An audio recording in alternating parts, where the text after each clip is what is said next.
اتنا ہی کام کم ہو جائے گا۔ میرے کمرے کا جو سینٹرل کارپیٹ ہے اسے دھوپ کے دنوں میں دھوپ لگوانی ہوگی۔ پاکستان میں اپنے گھر کا نمبر تمہیں مجھے دینا ہوگا، کیونکہ اگر میں نے تمہیں ٹریک سے اترتے ہوئے دیکھا، یعنی اگر تم میں کوئی غلط حرکت دیکھی، تو فوراً میں تمہارے گھر والوں کو بتاؤں گی۔ تم ایک مسلمان لڑکی ہو، اس لیے میں تمہارے پاس کوئی ایسی ویسی چیز نہ دیکھوں، ورنہ میں تمہیں فوراً یہاں سے نکال دوں گی اسی وقت، چاہے باہر برف باری ہو رہی ہو اور تم نمونیا کا شکار ہو۔ تمہارے ہر طرح کے دوست یہاں آ سکتے ہیں، لیکن اگر میں نے ان دوستوں میں خرابی دیکھی تو بھی تمہیں یہ جگہ چھوڑنی ہوگی۔ بے شک تمہیں پورے انگلینڈ میں کہیں جگہ نہ ملے۔ اگر میں سوتی ہوں تو چٹکی کی آواز سے بھی اٹھ جاتی ہوں، اس لیے جب میں سوؤں تو تم ایسی ہو جانا جیسے گونگی ہو۔ لینڈ لیڈی بولتی رہیں، وہ جس صوفے پہ بیٹھی تھی اسی پر اونگنے لگی۔ کوئی 3 گھنٹے بعد اس کی آنکھ کھلی تو وہ اسی صوفے پر آڑی ترچھی پڑی سو رہی تھی۔ اس کی نظر چھت پہ لگے بڑے سے فانوس پہ گئی جو روشن تھا، لیکن اس کی نیندیں بھری آنکھیں اس فانوس میں سے مختلف رنگ نکلتے دیکھ رہی تھیں۔ وہ رنگ اڑ رہے تھے۔ کیا مجھے کسی ڈان نے اغوا کر لیا ہے؟ چھت اور قد آدم کھڑکی کی قد آدم پردوں کو گھورتے اس نے سوچا، میں یہاں ہوں، کہاں ہوں میں؟ وہ ایک دم سے اٹھ کر بیٹھی۔ سادنا لینڈ لیڈی کی راکنگ چیئر کے پاس صوفے پر بیٹھی کہانی سنا رہی تھی۔ اسے لگا وہ صرف 5 منٹ ہی سوئی ہے۔ اور کیا کہہ رہی تھیں آپ؟ وہ آنکھیں ملنے لگی۔ تم ایسے ہی ہر جگہ لیم لائٹ ہو جاتی ہو لڑکی، لینڈ لیڈی ہنس کر بولی۔ امرا لفظ لیم لائٹ پر حیران ہوئی۔ خالص دیسی لفظ تھا، یقیناً کوئی پاکستانی سکھا کر گیا تھا انہیں۔ نہیں جی، بس آج تھکی ہوئی تھی تو۔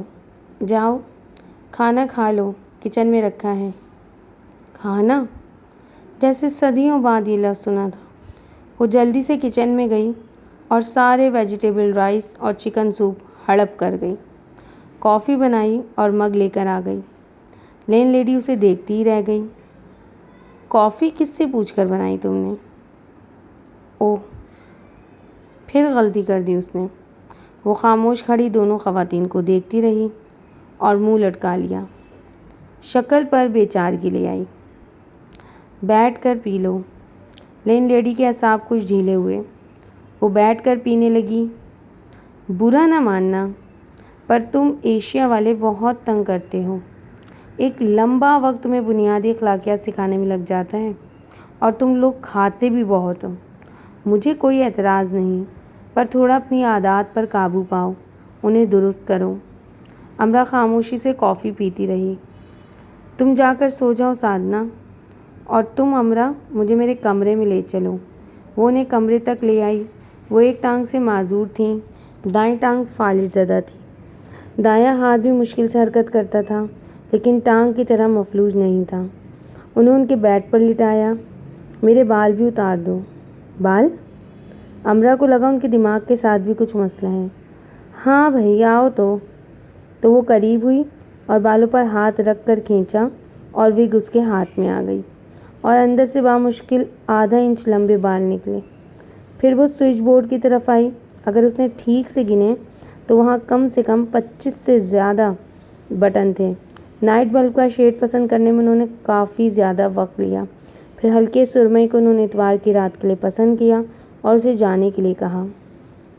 تم ساتھ والے کمرے میں سو جاؤ، صبح اپنا سامان لے آنا۔ خوشی سے اس کی چیخ نکل گئی، کیونکہ 3 وقت کے کھانے کے ساتھ یہ جگہ اسے بہت ہی سستی پڑ رہی تھی۔ اور ہاں، دوبارہ کچن میں نہ جانا۔ لیکن وہ پہلے کچن میں گئی، 1 کپ اور کافی بنائی اور 1 کپ کافی کی قیمت کچن کاؤنٹر پر رکھ دی اور کمرے میں آ کر سو گئی۔ درمیان میں اس کی آنکھ کھلی تو اسے اپنی غلطی کا شدید احساس ہوا۔ اس نے فوراً شرلی کو فون کیا۔ میں پولیس کو کال کرنے ہی جا رہی تھی، تم نے ہمیں پریشان کر دیا۔ وہ ابھی اتنی ذمہ دار نہیں ہوئی تھی۔ اگلے دن سامان لا کر اسے کمرے میں سیٹ کیا۔ پھر اس دن سنی ڈے تھا تو کارپیٹ کو اٹھا کر دھوپ میں ڈالا، کپڑے دھوئے، استری کیے پھر انہیں لینڈ مہر کے وارڈروب میں لٹکایا، سادھنا کے ساتھ مل کر کھانا بنایا اور پھر کیفے آ گئی۔ واپسی پر بک اسٹور ہوتی گئی، لیکن وہاں اردو کی کتابیں بہت کم تھیں، جو تھیں وہ بہت ادبی منچلے کا اداس نسلیں تھیں، زیادہ تر شاعری کی تھیں۔ آگ کا دریا، خدا کی بستی، سودا وغیرہ۔ ایک تو وہ فی الحال اس طرح کی مہنگی کتابیں خرید نہیں سکتی تھی، دوسرے اس عمر میں اپنے سر کے بال جھڑوانا نہیں چاہتی تھی۔ وہ یہ سب کتابیں پڑھ چکی تھی، لیکن پڑھ کر سنا نہیں سکتی تھی۔ وہ ایک صبر آزما کام تھا، اور اتنا زیادہ صبر اتنی سی عمر میں نہیں کرنا چاہتی تھی۔ اسے ایک سادہ سی سستی سی کتاب چاہیے تھی۔ اس نے اپنی پاکستانی ہم جماعت سے بات کی تو اس نے اسے اپنی خالہ کی ایک کتاب لا دی، کھیل تماشا، اشفاق احمد کی۔ ایک تو مفت میں کتاب مل گئی تھی، دوسرا زیادہ موٹی نہیں تھی۔ اپنی باری پر اس نے لیڈی مہر کو کھیل تماشا سنانا شروع کی تو وہ مزے سے سنتی رہیں، لیکن امرا کے دماغ کے کئی اوپر سے الفاظ گزر کر جاتے رہے۔ وہ بلا شبہ اپنی طرز کی شاہکار کتاب تھی، لیکن امرا جیسے کند ذہن اسے بیکار بنا رہے تھے۔ لیڈی مہر اسے بار بار پیچھے لے جاتی، کئی سطروں کو بار بار پڑھواتی۔ اتفاق سے اس نے ایک بڑا معرکہ سر کر لیا تھا۔ کھیل تماشا کے سننے والے اور سنانے والے دونوں کا دل مو لیا تھا۔ تحت پور کے ماسٹر ہالی اور ان پر مر مٹنے والی رجنی نے نشست گاہ میں جادو سا جگا دیا تھا، جیسے اسے لگتا ہے جیسے ماسٹر ہالی اپنی کلیرن پر عصا کی وار ان کے سامنے بیٹھے ہی بجا رہے ہوں اور رجنی عین ان کے سامنے داسی بنی بیٹھی ہو۔ لیڈی مہر نہال ہو گئیں۔ بہت کمال کی شاندار سادھنا قدیم بنگالی اور بھوجپور لوک کہانیاں سناتی تھی، جو اس نے اپنے بنگالی باپ بھوجپوری ماں سے سنی تھی، اور حیرت انگیز طور پر وہ کہانیاں اتنی تھی کہ امرا کو لگتا سادھنا نے اپنی زندگی کے اتنے سال صرف کہانیاں سنتے ہی گزارے ہیں۔ جب وہ رات کو کہانی شروع کرتی تو اس کی آواز میں سارے بنگال کا سحر سمٹ آتا۔ وہ گنگا جمنا کی طرح رواں دواں ہو جاتی، ہلکورے کھاتی، شفاف ہو جاتی۔ اکثر اس کی کہانیوں پر سوز ہوتے، لیکن وہ انہیں اتنی نرمی اور چاہت سے سناتی کہ لگتا ہی نہ کہ ان کی کہانیوں میں سوز ہیں۔ سادھنا بامشکل 32 سال کی تھی اور اس کے 8 سالہ بیٹے کو ہڈیوں کا کینسر تھا۔ سادھنا کی کہانی محبت سے شروع ہو کر امر جیت پر ختم ہوتی۔ وہ پرسوز کہانی سناتے ہوئے بالکل آبدیدہ نہیں ہوتی، بلکہ ایسے لگتا ہے کہ اس کا 8 سالہ بیٹا اس کے سامنے کھڑا ہے اور اسے کہہ رہا ہے، جو دکھ پر روتا ہے وہ تو پھر انسان ہو، لیکن جو کم بختی پر روتا ہے وہ بھی کوئی انسان ہوتا ہے، وہ بھی کوئی انسان بھلا۔ تو سادھنا کیوں کر روتی جب اس کا بیٹا ہی جواں حوصلہ ہے، ساری تکلیف سہ کر بھی اسے فون کرتا ہے اور کہتا ہے، میں جب تک زندہ رہوں گا کبھی رو کر نہیں سوؤں گا، کبھی رو کر آنکھ نہیں کھولوں گا۔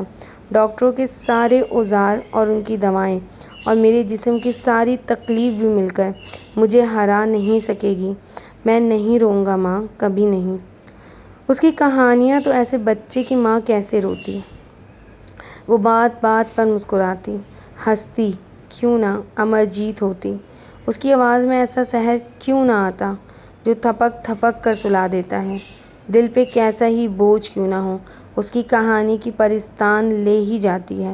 سادھنا کی کہانی سنتے سنتے وہ نشست گاہ میں ہی سو جاتی، جیسے کوئی وہ لوری سناتا ہو جو جنگ سے لوٹ آنے والا اپنے بچوں کو اور جنگ جیت جانے والا اپنے کنبے کو سناتا ہے، وہی جواں مردی کے قصے اور شہیدوں کے لہو رنگ فسانے۔ اس دوران ایک چھوٹا سا واقعہ ہوا جو کافی بڑی صورت اختیار کر گیا۔ اسے اور اس کے چند کلاس فیلو کو یونیورسٹی کے ایک دوسرے گروپ نے اپروچ کیا۔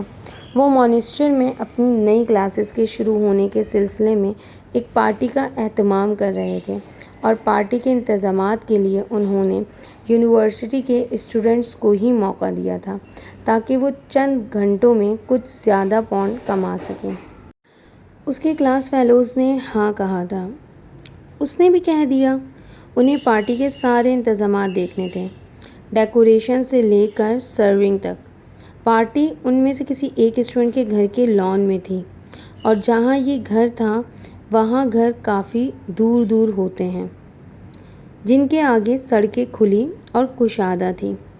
سرے شام ہی ان سب نے پارٹی کے لیے ابتدائی سیٹنگ مکمل کر لی۔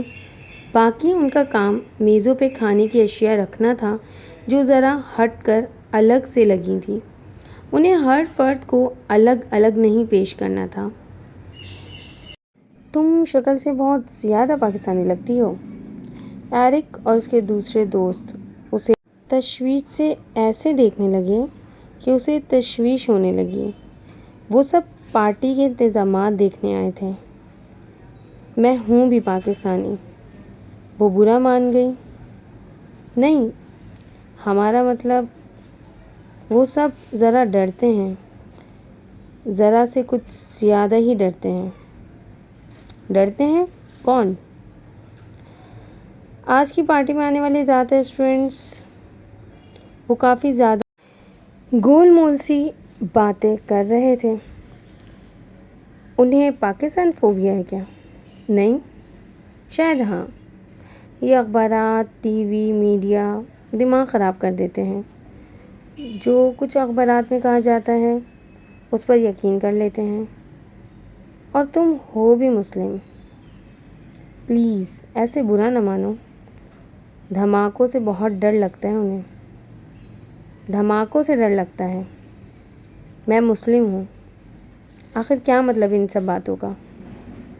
مجھے بھی دھماکوں سے ڈر لگتا ہے، لیکن میں نے تو تمہیں نہیں بتا رہی۔ وہ ایک نہ سمجھ سکی۔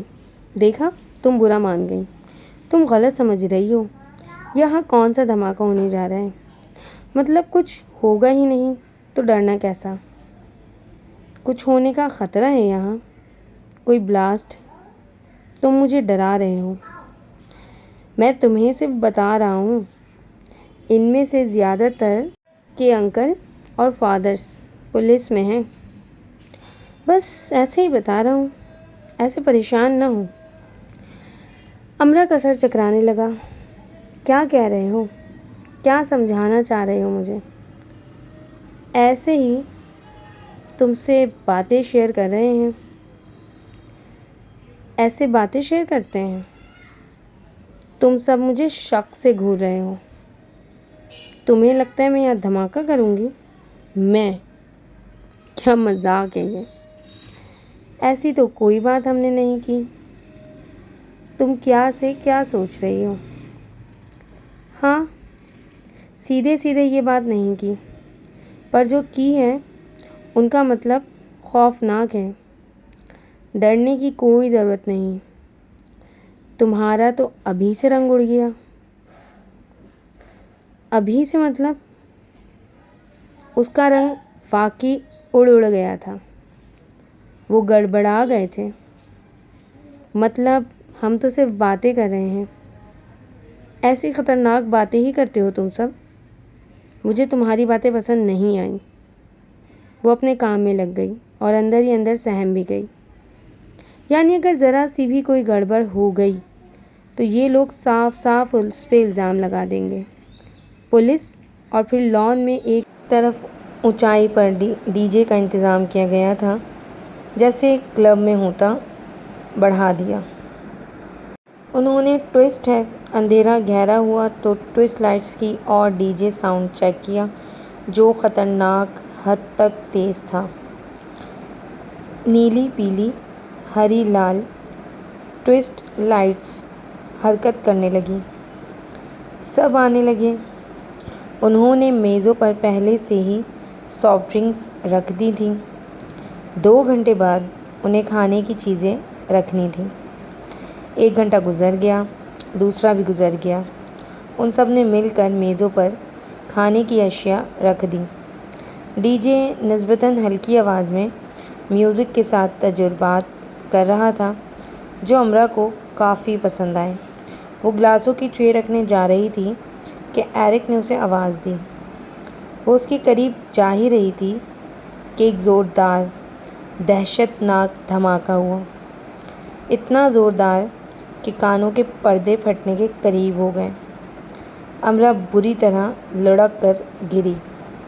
اسی دھماکے کے ساتھ شیشے ٹوٹنے کی آوازیں اور کچھ انسانی چیخوں کی آوازیں بھی آئیں۔ پورے 1 منٹ تک سناٹا رہا۔ امرا زندگی میں کبھی اتنی خوفزدہ نہیں ہوئی تھی۔ جتنی اس دھماکے سے ہو گئی تھی۔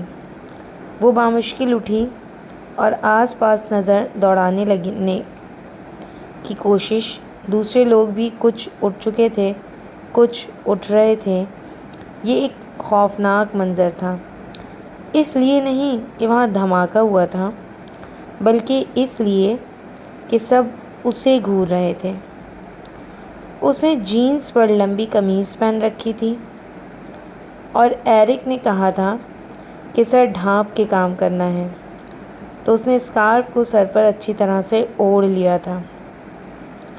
امرا کو پہلے یہ صرف اپنا وہم لگا کہ سب ٹکٹکی باندھے اسے دیکھ رہے ہیں۔ پھر اس نے ذرا گردن گھمائی تو وہم لگنے والا خیال 100% خوف میں بدل گیا۔ وہ سب اپنی اپنی جگہ پر جمے اسے ہی دیکھ رہے تھے، گھور رہے تھے۔ ان میں سے ایک نے کپکپاتے ہونٹوں کے ساتھ انگلی اٹھا کر اس کی طرف اشارہ کیا۔ یو ڈو دس، تم نے کیا ہے یہ۔ اتنی سی بات سے کسی نے اس کے سر پر دوسرا دھماکہ کیا۔ لمحے کے 1000ویں حصے میں اس کے ذہن میں 9/11 لندن ٹربن دھماکے، اخبارات، ٹی وی چینلز کی سب خبریں، ڈاکومنٹریز گڈ ہو کر چکرانے لگیں۔ دہشت گرد، یو ڈیڈ دس، دہشت گرد، یو اس کا سر چکرانے لگا۔ دہشت اس کے چہرے پر نظر آنے لگی۔ مجھے نہیں معلوم۔ وہ اٹک اٹک کر ہونٹ ہلانے لگی۔ آواز اس کے ہونٹوں سے نکل ہی نہیں رہی تھی۔ اسے لگ رہا تھا کہ وہ ساری زندگی بول ہی نہیں سکے گی۔ اور ٹھیک اسی دوران ایک اور دھماکہ ہوا، ویسے ہی زوردار۔ ان سب نے اپنے کانوں میں انگلیاں ٹھونس لیں۔ وہاں موجود ساری چیزیں گریں۔ شیشے کے چھوٹے ٹکڑوں کی ایک بوچھار آندھی کی طرح آئی۔ پیچھے کھڑے بہت سے لڑکے لڑکیاں گر گئے اور کرہانے لگے۔ اس طرف کافی اندھیرا تھا، لیکن ان کی چیخیں اور کراہیں سنی جا سکتی تھیں۔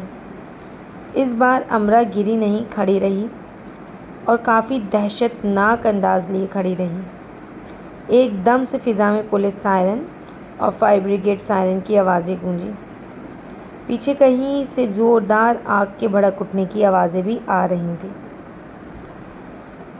اس نے ایک بم اپنے ساتھ بھی باندھ رکھا ہے، کسی نے چلا کر اس کی طرف انگلی اٹھا کر کہا۔ سب سہم کر دور دور ہونے لگے۔ اسے یقین نہیں آ رہا تھا کہ یہ سب ایسے ہی ہو رہا ہے جیسے اسے نظر آ رہا ہے۔ پولیس سائرن کی آواز قریب آتی جا رہی تھی۔ اس کی نحوست کے مانچسٹر میں ایک اسٹوڈنٹ پارٹی میں دھماکے ہو گئے اور اس جگہ امرا موجود تھی۔ کھڑے کھڑے اس نے کل کے اخبارات میں اپنی تصویر دیکھ لی، ٹی وی رپورٹنگ کا انداز لگا لیا، عدالت میں خود ہی کیس چلتا دیکھ لیا۔ اس کے حق میں چند ہزار مسلم ریلی نکال رہے تھے، پھر اور عدالت اپنا فیصلہ سنا رہی ہے۔ اس کے گھر والے اسے لعنت ملامت کر رہے ہیں اور وہ معصوم ہوتے ہوئے بھی اسے یورپین میڈیا دہشت گرد ثابت کر رہا ہے۔ اس کی پڑھائی کا کیا ہوگا؟ اس کا کیا ہوگا؟ وہ تو مر جائے گی۔ اور ٹھیک اسی دوران ایک اور دھماکہ ہوا اور وہ حلق کے بل چلانے لگی، پاگلوں کی طرح، میں نے کچھ نہیں کیا۔ ایک سیکنڈ میں وہ یہ بات 20 بار کہہ گئی، ساتھ چلاتی رہی۔ 4-5 اسٹوڈنٹ کا گروپ ادھر ادھر اسے دیکھتا رہا۔ سن رہے ہو تم؟ میں نے کچھ نہیں کیا، وہ پوری طاقت سے چلائی، ساری ہمت جمع کر کے، پورا زور لگا کر۔ وہ ویسے ہی کھڑے رہے جیسے کوئی اسٹیج شو کھڑے ہو کر دیکھ رہے ہوں۔ تمہارا میڈیا، تمہارے ٹی وی چینلز، اخبارات جھوٹ بولتے ہیں، پاگل ہو تم سب، پاگل بناتے ہو دنیا کو۔ ہم دہشت گرد ہیں یا تم؟ ہم نہیں، تم ہو۔ تم نے دنیا میں فرسٹریشن کو بڑھایا ہے، تم ہو خرابی کی جڑ۔ اتنی بے وقوف نہیں ہوں میں کہ تم مجھ پر الزام لگا کر مجھے اندر کروا دو؟ میں تم سب کو مار ڈالوں گی۔ دہشت گرد نہیں ہوں میں، نہیں ہوں۔ پھر ایک دم سبزے پر بیٹھ کر وہ اونچی اونچی آواز میں رونے لگی، اور اونچی اور اونچی۔ پولیس اور فائر بریگیڈ سائرن بند ہو گئے۔ پارٹی میں صرف اس کے رونے کی آوازیں آ رہی تھیں۔ وہ سب جہاں کھڑے تھے وہیں کھڑے رہے۔ اب وہ ایسے کھڑے تھے جیسے ہارر مووی دیکھ رہے تھے۔ یہ سب تمہارے ساتھ پریکٹیکل جوک، عملی مذاق کر رہے تھے۔ آواز کچھ جانی پہچانی تھی۔ اس نے جھٹکے سے گردن اٹھا کر آواز کی سمت دیکھا۔ اس سے ذرا سا دور اندھیرے میں ایک کرسی پر عالیان بیٹھا کاکٹیل سے لطف اندوز ہو رہا تھا۔ اس نے یہ بات اتنے سکون سے کی جیسے وہ خاموشی سے بیٹھا اوپر دیکھتا رہا ہو۔ پریکٹیکل جو وہ کئی لمحے سناٹے میں ہی رہی، پھر اٹھ کر کھڑی ہو گئی۔ اسے یقین نہیں آ رہا تھا کہ اس حد تک کوئی عملی مذاق بھی کیا جا سکتا ہے۔ تیسرے دھماکے کے بعد انہوں نے تمہیں خود ہی بتا دینا تھا۔ یہ سینئرز ہیں اور جو جونیئرز کے شٹ اپ، اس نے دھاڑ کر انگلی اٹھا کر عالیان سے کہا۔ پھر وہی انگلی لہرا کر اس نے وہی شٹ اپ پوری قوت سے چلا کر ان سب سے کہا۔ تم لوگ انگریز، گورے، دنیا پر حکمرانی کرنے والے، جو جی میں آئے کرنے والے، ہمیں غلام سمجھ رکھا ہے۔ جب جی میں آیا مذاق بنا لیا ہمارا، جب جی میں آیا غلام بنا لیا۔ کیا سمجھ رکھا ہے ہمیں؟ پہلے ہمارے ملک میں آئے، ہم پر راج کیا، ہماری تذلیل کرتے رہے، اور اب ہمیں دہشت گرد بنا رہے ہو۔ ہم سے حسد کرتے ہو کہ ہم زندگی میں آگے نہ نکل جائیں، تم سب سے آگے نہ نکل جائیں۔ گالی اور گنتی کے لیے ہر انسان اپنی مادری زبان استعمال کرتا ہے کہ مصداق وہ روانی سے چیخ چلا کر اردو میں ان پر برس رہی تھی۔ عالیان ساتھ ساتھ انگریزی میں ترجمہ کرتا جا رہا تھا۔ تم انگریز گورے ہمارے ایک ملک میں آئے، ہم نے تمہاری میزبانی کی، تمہیں بادشاہ بنایا، جاتے ہوئے تمہیں کوہ نور تحفے میں دیا۔ عالیان اپنی مرضی کا ترجمہ کر رہا تھا، اسے اور بھڑکا رہا تھا۔ امرا کے پاس عالیان سے نپٹنے کا فی الحال وقت نہیں تھا۔ تم لوگ خود کو سمجھتے کیا ہو؟ کیا سمجھتے ہو تم خود کو؟ ہاں، بہت بڑی توپ قوم ہو تم، نیک، شریف، پڑھے لکھے، اور ہم جاہل، گنوار، دہشت گرد۔ مسلمان دہشت گرد نہیں ہے، تم اور تمہاری گندی سیاست نے مل کر اسے دہشت گرد بنا دیا ہے۔ ایک نومولود بچہ بھی دہشت گرد ہے اگر وہ مسلمان ہے تو۔ امرا کا غصہ ساتویں آسمان کو چھو رہا تھا۔ اس کے اس جلال کے عالم میں کسی میں بھی اتنی ہمت نہ ہوئی کہ کچھ بول سکے یا اس کے قریب بھی جا سکے۔ عالیان خاموش ہو گیا، اس نے کوئی ترجمہ نہ کیا۔ ٹرانسلیشن پلیز، کسی کونے سے آواز آئی۔ جوک کرنے کے لیے تمہیں یہی جوک ملا؟ خود تم نے گوانتانامو میں کیا کیا؟ وہ امریکی تھے، عالیان بولا۔ وہ ظالم تھے، ظالم کسی قوم سے نہیں ہوتا، اور یہ سب بھی ظالم ہیں، اس نے ہاتھ لہرا کر کہا۔ آنسوؤں کا دریا اس کی آنکھوں میں بہنے لگا۔ ٹرانسلیشن پلیز، آواز پھر آئی۔ امرا نے ایک قہر آلود نظر سب پہ ڈالی اور اس بار انگلش میں بولی۔ اس مذاق سے اگر میرا ہارٹ فیل ہو جاتا، اگر میں مر جاتی، اتنا گھٹیا مذاق، تم لوگ اتنے ظالم ہو کہ مذاق بھی اتنا ظالمانہ سوچا۔ تف ہے تم پر، کتنے چھوٹے ہو تم سب، اتنی بڑی یونیورسٹی میں پڑھتے اور یہ سب سیکھتے ہو۔ گندے ہو تم، جاہل، تم نے میری بے عزتی کی ہے۔ مر جاؤ سب کے سب تم۔ اتنے پاؤنڈز تم نے دھماکوں پر لگا دیے، اگر وہی پاؤنڈز تم کوئی پاؤنڈ نہیں لگا، وہ تو ایسے ہوئے ہیں۔ ڈی جے بٹن دبایا اور ایک زوردار دھماکہ ہوا، یعنی وہ ساؤنڈ چھوڑا تھا۔ اللہ انہیں نظر بد سے بچائے، کس قدر ٹیلنٹڈ تھے۔ وہ سب جو شیشے کی کرچیاں اڑ کر آئی تھیں وہ ہارڈ کرسٹل شیڈ کی تھیں۔ امرا نے شدید غصے میں اپنے قریب ہی گرا ہوا ایک گلاس اٹھا کر اوپر ڈی جے کی طرف اچھالا۔ انگلیاں ٹوٹ جائیں تمہاری، بہرے ہو جاؤ تم۔ ریلیکس، کافی ہو گیا، چلو اب بس کرو، عالیان نے نرمی سے کہا۔ اسے اور غصہ آیا۔ بکواس بند رکھو اپنی۔ اس کی آواز ڈی جے کے کیے دھماکے سے زیادہ دھماکہ انگیز تھی اس بار۔ اس نے ایک بار پھر سب پر نگاہ ڈالی۔ بے عزتی کے احساس سے اس کا سارا وجود جھلسنے لگا، اور جیسا کہ یہاں آنے سے پہلے وہ دھاڑیں مار مار کر روتی رہی تھی تو سبھی دھاڑیں اس کے اندر پھر سے جاگ اٹھیں۔ وہ گھاس پر بیٹھ کر گھٹنوں میں منہ چھپا کر ان سب دھاڑوں کو آواز لگا کر رونے لگی۔ سب نے دور سے ہی اس کے ارد گرد گھیرا بنا لیا۔ کسی میں اب اتنی جرأت نہیں تھی کہ شیرنی بنی امرا کے پاس آئے اور اسے چپ کروائے۔ عملی مذاق تھا اور کچھ زیادہ ہی عملی ہو گیا تھا۔ اب وہ رو رہی تھی اور وہ سب شرمندہ شرمندہ اسے سن رہے تھے۔ عالیان اٹھا اور چل کر اس کے قریب آ کر بیٹھ گیا۔ مذاق کچھ زیادہ ہی ہو گیا نا، ان کی غلطی ہے، انہیں معاف کر دو۔ وہ بدستور ہچکیاں لیتی رہی۔ پلیز انہیں معاف کر دو، پلیز۔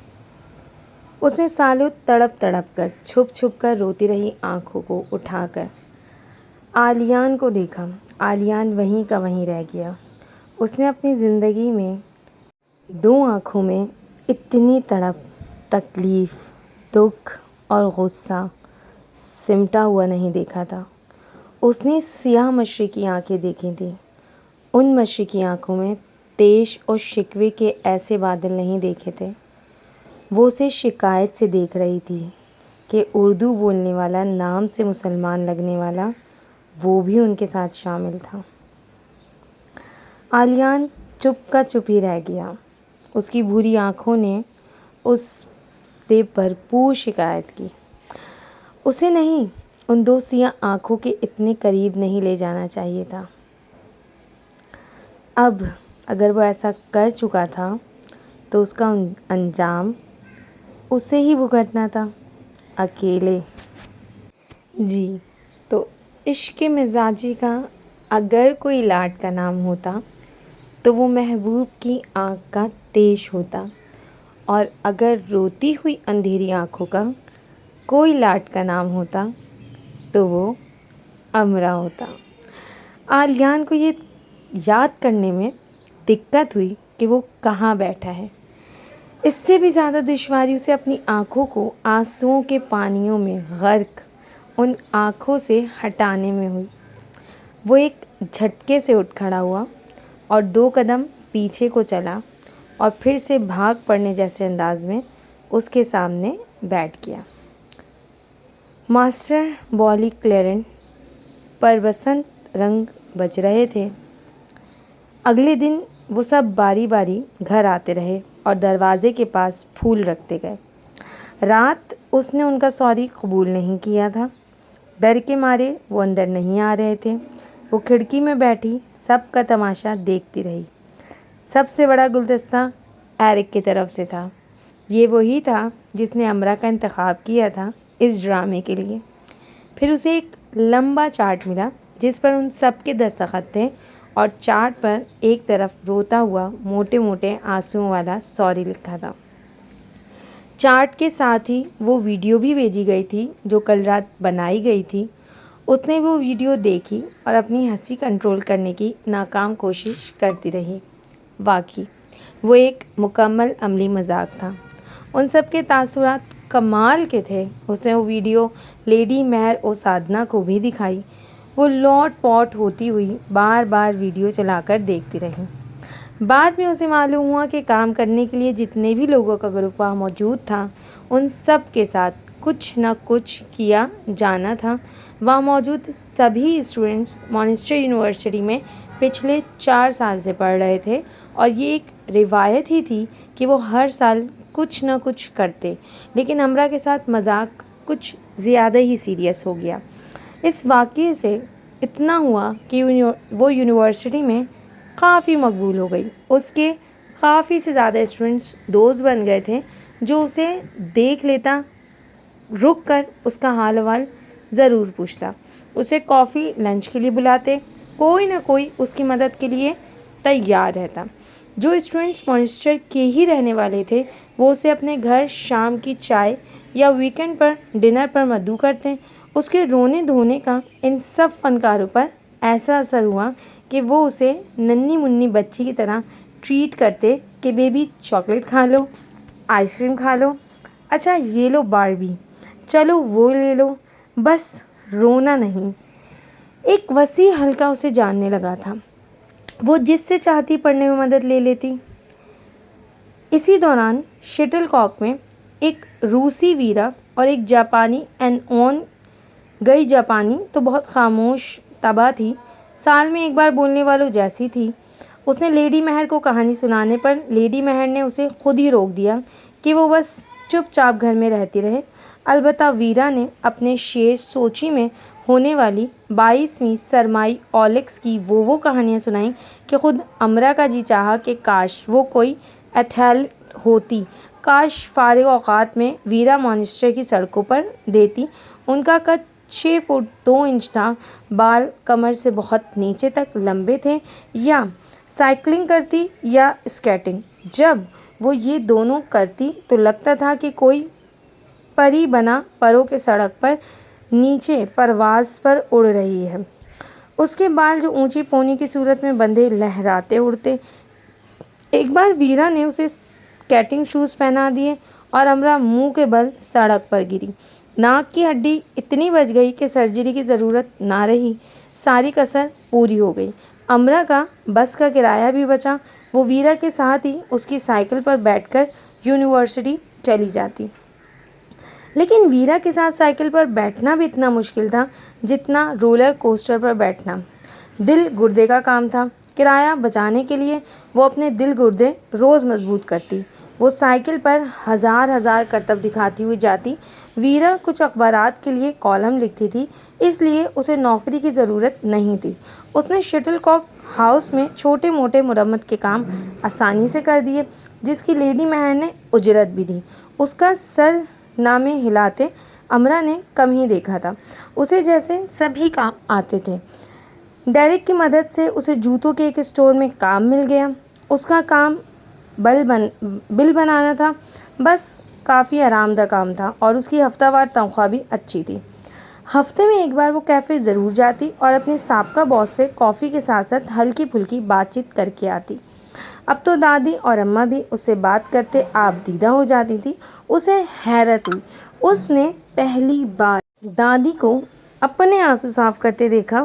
حماد اور علی اسے کافی تمیز سے مخاطب کرتے۔ دانیہ اسے خاندان میں ہونے والی تقریبات کی ویڈیوز بھیجتی رہتی تھی، اسے تو کوئی دلچسپی نہیں تھی۔ البتہ سادنا، لیڈی مہر، ویرا کافی شوق سے ان ویڈیوز کو دیکھتی تھیں۔ جی تو عشق ایک داستان ہے، محبت کے اسرار کی، انوار کے قیام کی، امرا اور عالیان کی۔ جی ہاں، تو امرا اور عالیان کی ملاقات تو پہلے ہی ہو گئی تھی، اب سلسلہ عشق کیسے شروع ہوگا یہ ہمیں آگے جا کے پتہ چلے گا۔ تو آہستہ آہستہ امرا نے مانچسٹر میں اپنی جگہ بنا ہی لی ہے۔ اب کس طرح عالیان اور امرا کی یہ داستان آگے بڑھے گی، اس کے لیے آپ کو ہمارے ساتھ جڑے رہنا ہوگا۔ ویڈیو پسند آئے تو لائک ضرور کریے گا، اور جس نے بھی چینل کو سبسکرائب نہیں کیا تو بھائی جلدی جلدی سبسکرائب کر دو۔ اگلا ایپیسوڈ کل آپ کے سامنے لے کر آئیں گے۔ جب تک اپنا بہت سارا خیال رکھیے گا اور آگے شیئر بھی کریے گا۔ اللہ حافظ۔